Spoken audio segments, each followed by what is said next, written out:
এই বিশ্বকাপের মোট ম্যাচ সংখ্যা ১০৪। তার মধ্যে ১০২টা ম্যাচ হয়ে গেছে। ১০৪ নাম্বার ম্যাচ, শেষ ম্যাচটা সবচেয়ে গুরুত্বপূর্ণ। ফাইনাল, আর্জেন্টিনা ভার্সেস স্পেন লড়াই করবে শিরোপার জন্য। কার হাতে হাসবে বিশ্বকাপ? লিওনেল মেসি নাকি লামিন ইয়ামাল? একই সঙ্গে ১০৩ নাম্বার যে ম্যাচ, সেটা সবচেয়ে অগুরুত্বপূর্ণ। এখানে কারো হাসির কোনো সুযোগ নাই।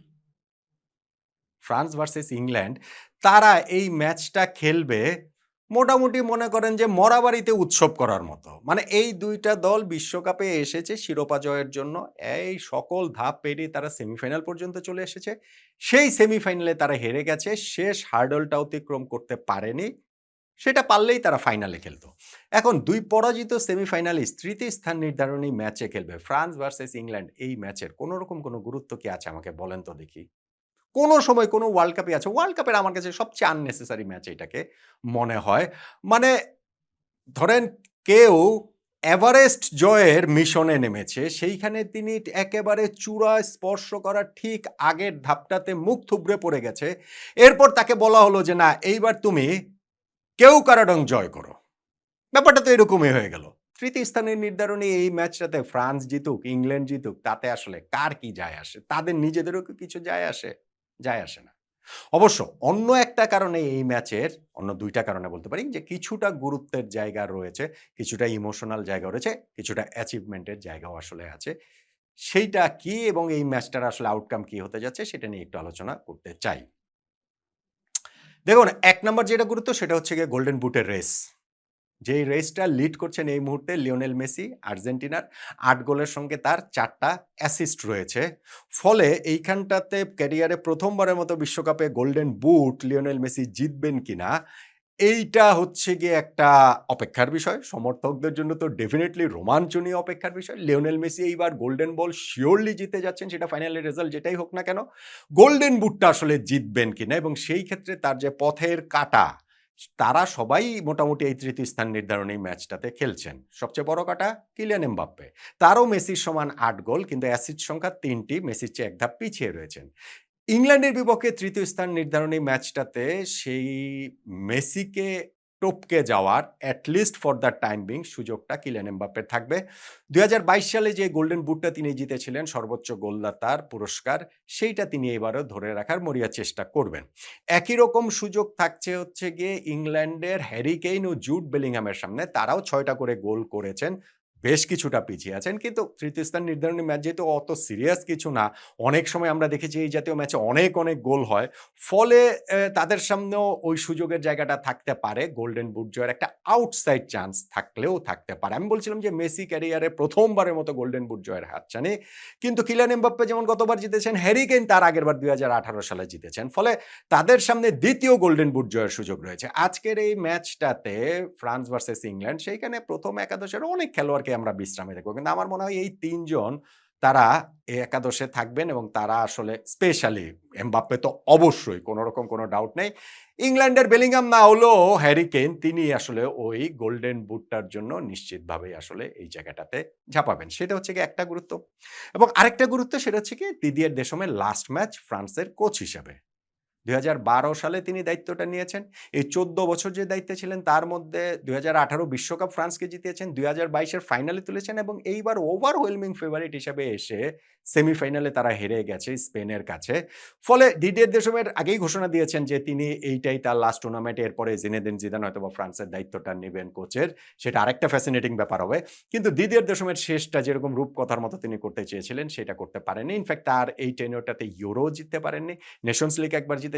কিন্তু সবকিছুর পরে বিশ্বকাপ জিতেছেন, ওইটাই তো আল্টিমেট। আরেকটা ফাইনালে তুলেছেন। এইবারটা আসলে দিদিয়ের দেশমের শেষটা রাঙিয়ে দেওয়ার সুযোগ ছিল। সেটা তিনি করতে পারলেন না। কিন্তু এইটা ফ্রান্সের কোচ হিসাবে তার একেবারে লাস্ট ম্যাচ, সেই হিসাবে একটা ইমোশনাল গুরুত্বের জায়গা তো অবশ্যই, অবশ্যই এই জায়গাটাতে থাকছে।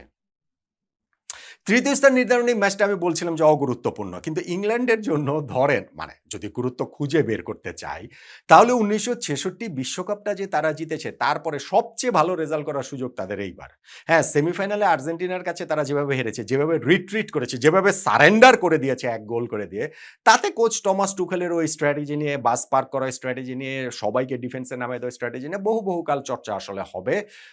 তারা সেই ফাইনাল হার্ডেলটাতে টপকাতে পারল না। তারা ফাইনালে যেতে পারল না। কিন্তু ১৯৬৬ বিশ্বকাপ জয়ের ৬০ বছর পরে সবচেয়ে ভালো সুযোগটা ইংল্যান্ড হারিয়েছে, এরকম আলোচনা চলছে।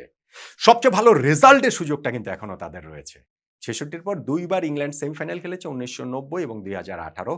২ বারই তারা সেমিফাইনালে হেরেছে। এইবার নিয়ে তৃতীয়বার সেমিফাইনাল হারল। সো ওর পরে কিন্তু ওই তৃতীয় স্থান নির্ধারণী ম্যাচে ৯০ তেও তারা ইতালির কাছে ২-১ গোলে হেরে গিয়েছিল। ২০১৮ র সেমিফাইনালটাতেও কিন্তু তারা হেরে গিয়েছিল ওইখানে বেলজিয়ামের কাছে। ফলে ইংল্যান্ড যদি আজকে ফ্রান্সকে হারাতে পারে তাহলে তৃতীয় হওয়া মানে ১৯৬৬ র পর সবচেয়ে ভালো রেজাল্ট কাগজে কলমে অন্ততপক্ষে ইংল্যান্ড করবে। ফ্রান্সের জন্য বিষয়টা তা নয়। ফ্রান্স তো ধরেন হচ্ছে গিয়ে তৃতীয় স্থান নির্ধারণী ম্যাচ খেলেছে এর আগেও, মানে ইংল্যান্ডের চেয়ে বেশিই খেলেছে। ১৯৫৮ বিশ্বকাপের তৃতীয় স্থান নির্ধারণী ম্যাচে যেমন তারা পশ্চিম জার্মানিকে ৬-৩ গোলে হারিয়ে থার্ড হয়েছিল।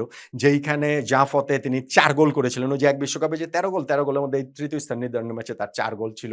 তারপরে গিয়ে হচ্ছে গিয়ে ১৯৮২ বিশ্বকাপে স্পেন, ফ্রান্স তারা তৃতীয় স্থান নির্ধারণী ম্যাচে পোল্যান্ডের কাছে হেরে গিয়েছিল। আবার ১৯৮৬ বিশ্বকাপে তৃতীয় স্থান নির্ধারণী ম্যাচটাতে তারা বেলজিয়ামকে হারিয়ে তৃতীয় হয়েছিল। ফলে ফ্রান্সের সামনে ওই তৃতীয় হওয়ার একটা সুযোগ মানে কি? আমার কাছে ফ্রান্সের তৃতীয় হওয়ার চেয়ে ধরেন দিদিয়ের দেশমকে একটা জয় দিয়ে বিদায় দেওয়া, শেষটা একটু মন্দের ভালো করা, ওই সুযোগের জায়গাটা থাকবে। তবে ফুটবল প্রেমীদের আগ্রহের জায়গাটা থাকবে আসলে গোল্ডেন বুটের রেসটা। মূলত ওই জায়গাটাতে যে লিওনেল মেসি ধরেন আজকের ম্যাচটাতে যদি এমবাপ্পে কোনো গোল বা অ্যাসিস্ট না করতে পারেন, ধরেন হচ্ছে গিয়ে হ্যারি কেন বা জুড বেলিংহাম তারাও ওই জায়গাটাতে গেলেন না। ২ টা গোল তো তারা পিছিয়ে রয়েছে। ফলে লিওনেল মেসি ফাইনাল খেলতে নামার আগেই তার গোল্ডেন বুটটা নিশ্চিত হয়ে যাবে। হ্যাঁ, স্পেনের ওয়াইয়ারজাবাল রয়েছেন কিন্তু ৫ গোল ভাই ওইটা আর হবে না। ওইটা ফাইনালে কি কিলিয়ান এমবাপ্পে হ্যাটট্রিক করেছিলেন আর্জেন্টিনার বিপক্ষে। তাই বলে মিকেল ওয়াইয়ারজাবাল হ্যাটট্রিক করবেন আর্জেন্টিনার বিপক্ষে। ওইটা হওয়ার কোনো চান্স নাই। ফলে এইখানটাতে যদি এমবাপ্পে ব্যর্থ হন, কেইন ব্যর্থ হন তাহলে এক অর্থে এটা নিশ্চিতই হয়ে যাবে, বেলিংহাম ব্যর্থ হন, নিশ্চিত হয়ে যাবে যে লিওনেল মেসি ক্যারিয়ারে প্রথমবারের মতো গোল্ডেন বুটটা জিততে যাচ্ছেন বিশ্বকাপের। আর যদি সেটা নাও হয়, যদি ওই লিডটাকে মেসিকে ওভারটেক করে কেউ লিড নিয়েই নেয় রেসটাতে, ধরেন কিলিয়ান এমবাপ্পে, তখনও কিন্তু লিওনেল মেসি সেটা জানবেন যে এক্সাক্টলি তাকে আসলে কি করতে হবে গোল্ডেন বুট জয়ের জন্য ফাইনালে।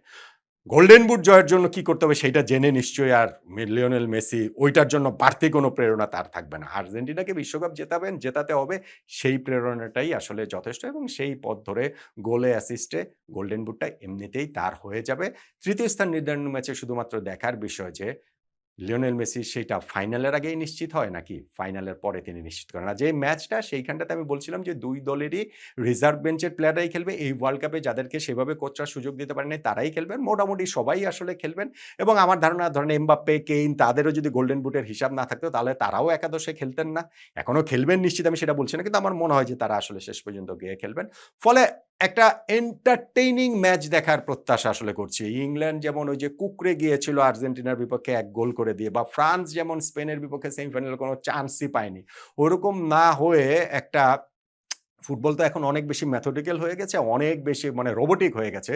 সেইখান থেকে ফান গেম, অনেক গোল হবে, অনেক ভুল হবে, অনেক এইখানে এন্টারটেইন থাকবে। সেইটার আসলে প্রত্যাশা এই ম্যাচটা ঘিরে নিরপেক্ষ দর্শকদের থাকবে। আর আর্জেন্টিনার পয়েন্ট অফ ভিউ থেকে হিসাবটা ওই একটাই।